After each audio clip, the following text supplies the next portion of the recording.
Good afternoon. You're watching Businessworld Live. I'm Jess Delos Santos. Let's have a look at how the local bourse closed today, Friday.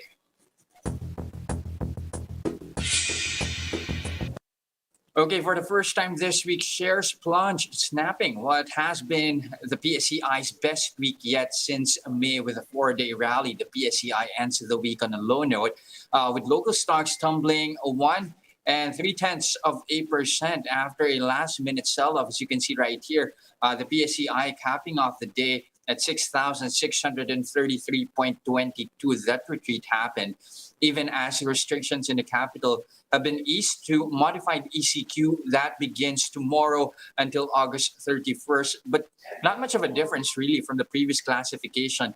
Restaurants still limited to deliveries and takeout. Salons and personal care services will remain closed. Physical religious gatherings still prohibited in the capital. One sector, though, that will at least be allowed to operate, you have here retail, even non-essential ones like clothes, jewelries, toys, and even firearms. They have been given the go signal to at least operate at 50% capacity. Non-contact outdoor sports also given the green light. Looking at how that at least affected some of our local stocks, you can see in this day's leaders and laggards here. The country's largest mall operator, SM Prime, and its parent, SM Investments, causing half of the bellwether's loss today. SM Prime, the worst decliner, lower by 2.75% to 33 pesos and 75 centavos a piece.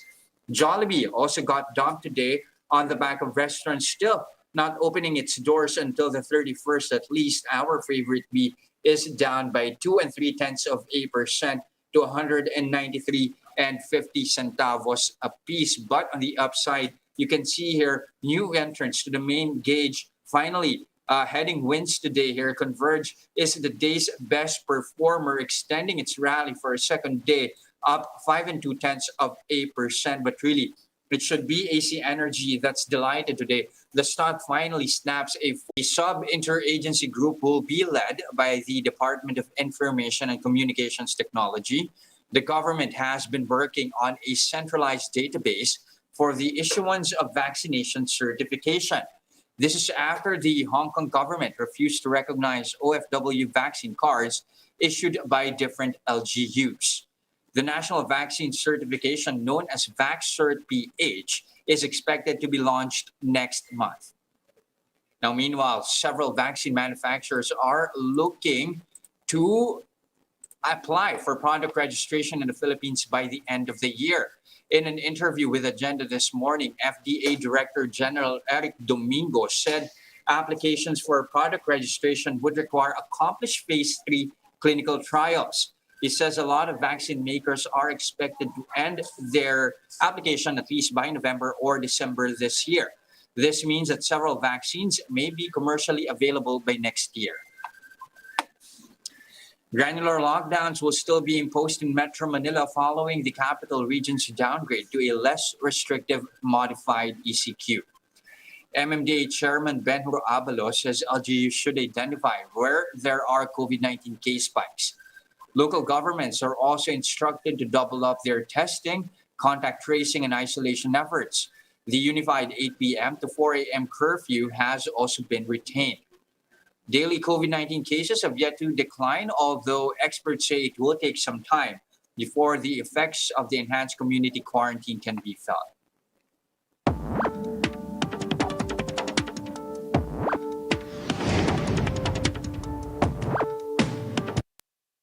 The easing of restrictions in the capital comes at a time when COVID infections have been reaching new highs. While it allows some level of operating capacity for some businesses, it still restricts movement in the services industry. To find out how this move might at least help spur a rebound, we have on the show RCBC Chief Economist Mike Ricafort. Good afternoon, Mike. Hi, good afternoon, Jess, and dear viewers. All right, so is this the right move to make on an economic standpoint? I mean, businesses have been calling for easing LGU, saying they can no longer afford an extension of the ECQ, plus the fact that they have concerns regarding ayuda or cash aid. But when you look at the guidelines, not much of a change here when it comes to operations of businesses. So is this the right decision to make? Yeah, it's a compromise of some sorts, Jess, because there have been calls, especially by most of the business groups, to further reopen the economy, enabled to be, well, at least enabled to have more jobs for and also increase the capacity of many businesses and industries in doing so. However, it's a delicate balance while also trying to uh, better manage the infections as new COVID cases have lingered near record highs. But nonetheless, yes, it's a step in the right direction in the sense that at least MECQ would still allow some industries to have higher capacity compared to ECQ. But the only difference now is that it's a bit stricter on specific industries like the dine-in for some restaurants as well as some personal services that are still not yet allowed. Unlike earlier this year, but and just like the previous MECQs, there were already some reopenings of some sort. So this is understandable though, because the cases are still relatively elevated, and it's a similar dilemma also faced by other ASEAN countries. Like we have seen also cases breaching above 20,000 per day in countries like Malaysia and Thailand. So they're much higher than us already. Unlike before, their cases are much lower. So that is very much understandable, Jess. But Mhm. nonetheless, it would still support a further reopening, of course, but with new restrictions also. Mhm. But it's really important also that to note that we have been seeing increased vaccinations that Mhm. would that Question on Thermite is for how long can these sectors, especially in the services industries, we have food operators, personal care services, how long can they afford an extension of this restrictions wherein they are not allowed to operate, at least open their doors once again to consumers? Well, Jess, that's a also a good question because many of them have been facing economic and business challenges since last year, 1.5 years into this pandemic, and especially whenever this is already the third ECQ, although it's much shorter this time. It's just 2 weeks, a second 2 week ECQ this year, unlike a year ago in mid-March to mid-May. That the hard lockdown back then was 2 months. The previous MECQ was 1 month. That was last April 12 to May 14. Mhm.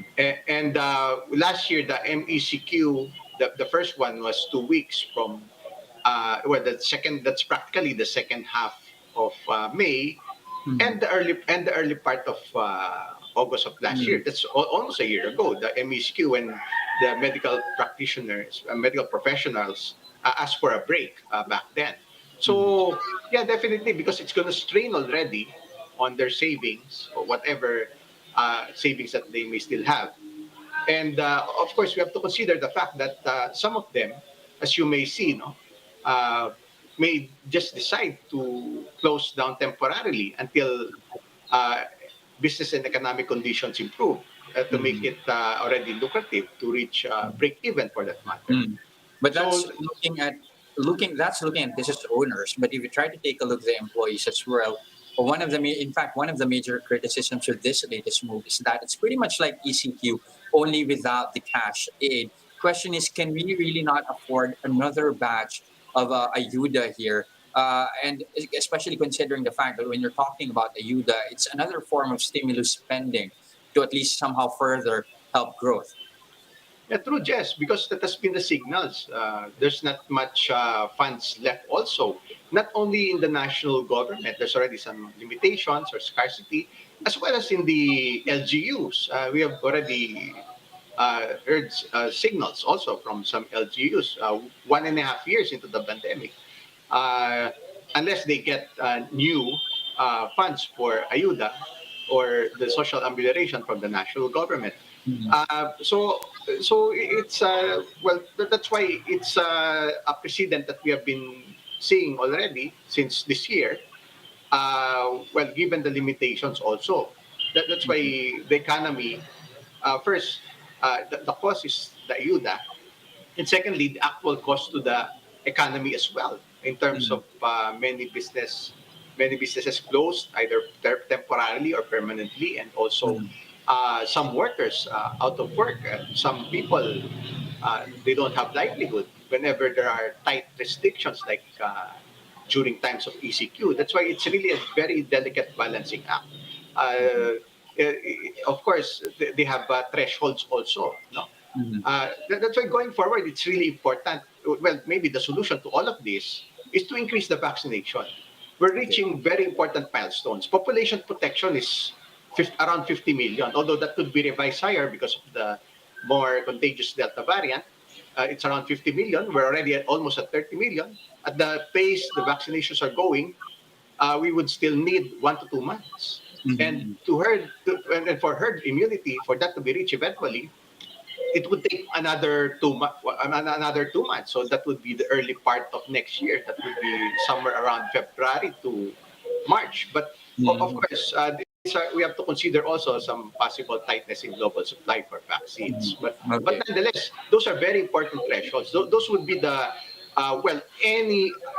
any meaningful well, to enable to better control or manage the COVID pandemic, it would be to increase inoculations. And eventually, if this is better controlled, there would be greater justification to Mhm. reopen the economy. And that would really solve much of our problems since the pandemic in terms of Okay. higher business capacity, more employment, and more taxes being collected by the government. Mm. And So lastly, now, Sir Mike, given all that, especially after the 2 week ECQ, and now we have MECQ, add to that the fact that the DBCC already lowering its expectations for full year growth to 4 to 5%.